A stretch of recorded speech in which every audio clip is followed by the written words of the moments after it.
기도함으로 6월 30일 월요일 새벽 기도회 시작합니다. 하나님 감사합니다. 새로운 한 주 하나님과 더 가까이 주님과 동행하며 살기를 소원하는 마음으로 이 시간 예배의 자리로 나왔습니다. 이 시간 주님의 은혜를 구하오니 주님 예비하신 신령한 곳으로 우리의 심령을 채워 주시옵소서. 세상과 하나님 말씀을 적당히 타협하며 살아가는 반쪽짜리 크리스찬이 아니라 오직 하나님의 그 진리의 말씀만을 붙들고 거룩함을 향해 나아가는 참된 믿음의 소유자로 살아가도록 도와주시옵소서. 오늘 예배의 시종을 주님께 의탁하오며 감사하며 거룩하신 예수님의 이름으로 기도합니다. 아멘. 찬송가 50장 부르겠습니다.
오늘 우리에게 주시는 하나님의 말씀은 레위기 27장 28절에서 34절까지의 말씀입니다.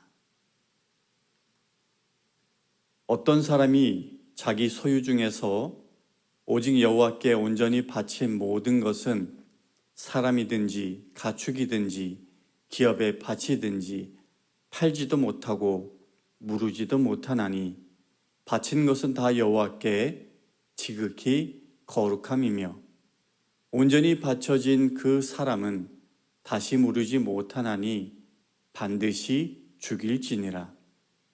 그리고 그 땅의 10분의 1, 곧 그 땅의 곡식이나 나무의 열매는 그 10분의 1은 여호와의 것이니 여호와의 성물이라. 또 만일 어떤 사람이 그의 11조를 물으려면 그것에 5분의 1을 더할 것이요 모든 소나 양의 11조는 목자의 지팡이 아래로 통과하는 것의 10번째의 것마다 여호와의 성물이 되리라. 그 우열을 가리거나 바꾸거나 하지 말라. 바꾸면 둘 다 거룩하리니 무르지 못하리라. 이것은 여호와께서 시내산에서 이스라엘 자손을 위하여 모세에게 명령하신 계명이니라. 하나님의 말씀입니다. 드디어 레위기 마지막 장입니다. 그런데 여러 학자들은 이 27장을 레위기의 마지막으로는 적절치 않다라고 보고 있어요.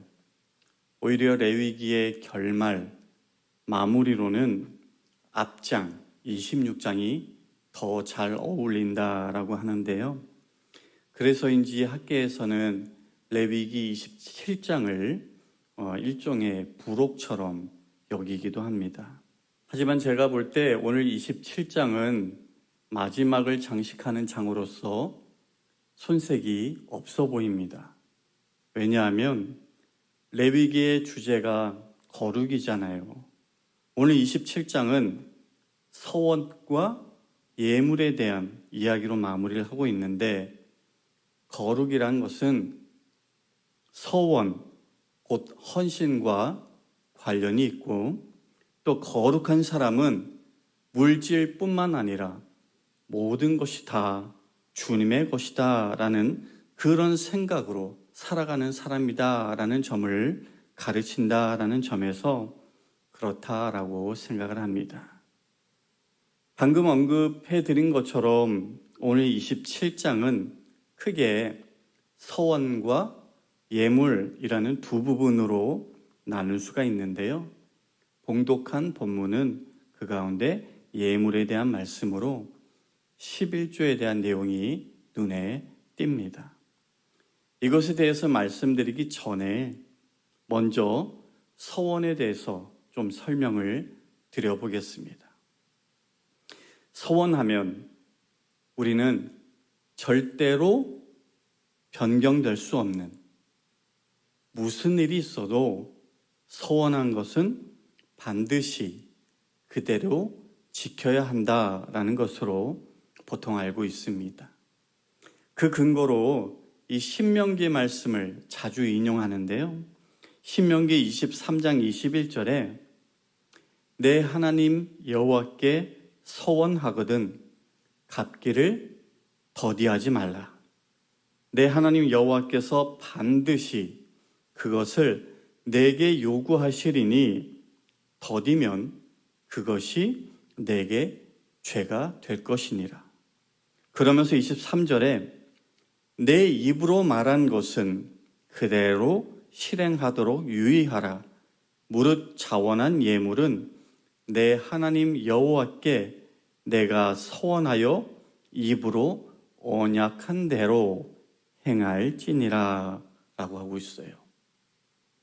이것은 약속하지 않으면 몰라도 약속한 것은 반드시 지켜야 하니 함부로 성급하게 감정에 휘둘려서 서원하지 말라라는 것이 담겨 있습니다. 시편에도 이런 내용이 나옵니다. 시편 15편에 시편 기자는 주의 장막에 거할 자, 주의 거룩한 산에 머물 자가 누구냐라고 하면서 4절에서 그의 마음에 서원한 것은 해로울지라도 변하지 않는 자라고 말을 합니다. 다시 말해 하나님 앞에 맹세한 것은 자신에게 해가 된다 하더라도 깨뜨리지 않고 지키는 사람이다라는 것이죠. 이 역시도 서원함이 얼마나 엄중한 것인지, 그래서 신중에 신중을 기해야 한다라는 것을 가르치는 말씀이다라고 하겠습니다. 그런데 서원한 것을 지킬 수 없게 된다면 그러면 어떻게 해야 될까요? 아까 읽어드린 신명기 말씀처럼 죄를 지은 것으로 여기고 어떤 강압적인 조치를 취해야 하는 걸까요?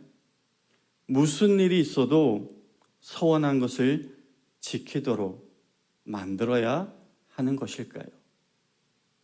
오늘 레위기 27장은 서원에 관하여 우리가 알고 있는 것과 그 기본적인 가르침은 다르지 않지만 그 적용에 있어서 하나님의 은혜가 임하는 자리가 있다라는 것을 보여주고 있습니다.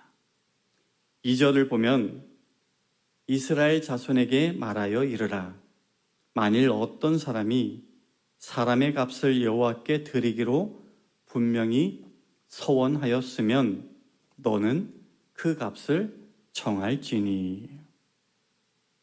이 구절은 사람을 서원하는 경우, 예를 들어서 한나가 사무엘을 하나님께 드리기로 서원했던 그것을 생각할 수 있겠어요. 그런데 어떤 연유에서든 서원을 지키지 못하는 그런 경우가 생길 수가 있겠죠. 그럴 때에 서원자의 가치를 금전으로 환산해서 바쳐라 라는 것이 2절의 말씀입니다. 그러면 어떻게 사람의 값을 환산했는가? 사람의 값어치는 성소의 세겔로 매겨졌는데 연령이나 성별에 따른 일종의 노동력의 차이를 반영해서 그 값을 다르게 산정했습니다. 오늘 27장 2절에서 7절을 보면 크게 연령대를 4구간으로 나누고 각 연령대별로 남녀의 값이 다르게 매겨져 있는 것을 볼 수가 있습니다. 예를 들어 20살부터 60살 사이의 남자는 50세겔인 반면에 같은 연령대의 여자의 가치는 남자의 60%인 30세겔이었습니다. 얼핏 보면 남녀 차별같이 보이기도 하지만 당시의 노동 환경을 고려해 본다면 어느 정도 이해할 수 있는 부분이지 않을까 싶어요. 그런데 8절에 보니까 이런 내용이 나옵니다. 그러나 서원자가 가난하여 내가 정한 값을 감당하지 못하겠으면 그를 제사장 앞으로 데리고 갈 것이요 제사장은 그 값을 정하되 그 서원자의 형편대로 값을 정할지니라. 서원의 경우라 하더라도 가난한 사람이 몸값에 해당하는 그 금액을 감당할 수 없을 때에는 제사장이 서원자의 형편에 맞게 그 값을 다시 조정하여 매길 수 있도록 하신 것입니다. 짐승을 서원한 경우에도 드리고 나서 생각이 바뀌어서 도로 찾고 싶으면 속건제의 원리를 적용해서 원래의 가치의 20%를 더해서 그렇게 찾아갈 수 있도록 했습니다. 사실 이렇게 서원한 대로 지키지 않는 것들은 신명기 말씀을 문자 그대로 적용하면 더디는 것도 죄로 여긴다 하셨으니 이것을 모르는 것은 더 큰 죄로 여길 수 있고 그로 인해 심판을 받는다 하더라도 할 말 없는 것인데 하나님은 그 심판을 모면할 수 있는 그런 은혜를 베풀어 주신 것이죠. 이렇게 서원에 관한 규례와 함께 오늘 본문은 하나님께 바치는 각종 예물에 대해서도 말씀을 주시고 있는데요. 자원하여 드리는 서약금, 헌금이라 할 수 있겠죠. 그리고 가축, 가옥, 재산, 땅, 농토 등 성별하여 하나님께 드리는 것, 가축의 첫 새끼, 그리고 11조가 그것에 해당합니다. 이 중에서 오늘 30절부터 33절까지는 11조에 관한 규례로서 이스라엘 백성들은 밭이나 나무에서 나온 모든 소산물의 10분의 1, 그리고 소나 양의 11조 역시도 하나님께 드려야 했습니다. 그런데 여기서도 11조를 물어보자 한다면 그 원래의 가치에다가 20%를 더하면 물을 수 있다라고 하신 것이죠. 아시겠지만 하나님께 11조를 드리는 행위, 이것은 내게 있는 모든 것이 내 능력으로 얻은 것이 아니라 하나님께서 주신 것임을 인정하고, 더 나아가서 나의 소유뿐만 아니라 내 삶에 대한 모든 주권이 궁극적으로 하나님께 속해 있다라는 것을 인정하는 신앙의 행위입니다. 그런데 사람들이 질문하죠. 하나님은 우리의 소유가 필요한 분이 아니지 않냐? 그런데 왜 굳이 물질을 바치라고 하는 것인가? 마음으로 하나님의 주권을 인정하고 하나님이 베풀어 주신 은혜를 감사하고 그러면서 열심히 예배하며 신앙생활하면 되는 것 아니냐? 하나님은 우리의 소유가 필요치 않으신 분은 맞는 이야기일 수 있습니다. 하지만 하나님은 오늘 11조에 대해서 30절 그리고 32절에서 이렇게 표현하고 있습니다. 여호와의 성물, 있어도 되고 없어도 되는 그런 것이 아니라 거룩한 예물로 그렇게 여기고 있다라는 것입니다. 또한 우리는 이것을 알아야 합니다. 소유에는 힘이 있다라는 것을요. 우리는 어느 순간 물질을 수단이 아니라 목적으로 삼는 유혹에 빠질 때가 꽤나 많이 있죠. 그럴 때에 11조와 같이 하나님께 바치는 그런 경건의 훈련은 그런 유혹으로부터 우리를 막아주는 영적 제동장치의 역할을 하고, 그에 더해서 나머지 10분의 9에 대해 청지기의 자세로 살아갈 수 있도록, 대할 수 있도록 도와줍니다. 사실 본질적인 이야기를 안 할 수가 없는데요. 11조를 드리는 것보다 더 중요한 것은 우리의 삶을 드리는 것입니다. 마태복음 23장 23절에서 예수님이 이렇게 말씀하셨습니다. 화 있을진저 외식하는 서기관들과 바리새인들이여, 너희가 박하와 회양과 근처에 11조는 드리되 율법에 더 중한 바 정의와 긍휼과 믿음은 버렸도다. 그러나 이것도 행하고 저것도 버리지 말아야 할지니라. 아시듯이 바리새인들은 철저하게 11조를 바쳤습니다. 하지만 그들의 삶은 하나님의 뜻과는 무관했습니다. 그런 그들을 향해서 예수님께서는 11조만 중요한 것이 아니라 삶 또한 그에 못지않게, 아니 더 중요하다라는 사실을 깨우쳐 주신 것이죠. 이처럼 온전한 그리스도인은 하나님께 물질의 11조뿐만 아니라 삶 전체를 예물로 드릴 줄 아는 사람이어야 하는 것입니다.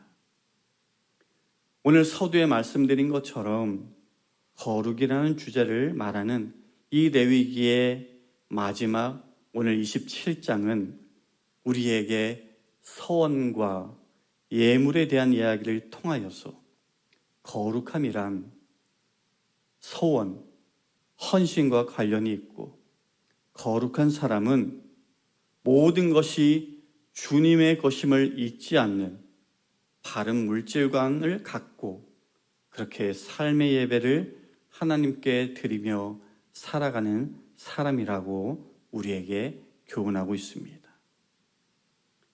사랑하는 성도 여러분, 오늘도 주님을 위하는 일에 여러분 자신을 기꺼이 헌신하시고 물질의 청지기로서의 삶뿐만 아니라 여러분의 삶 전체를 거룩한 영적 예물로 하나님께 드리며 그렇게 하나님께 영광 돌리는 삶을 살아가시기를 주님의 이름으로 간절히 축원합니다.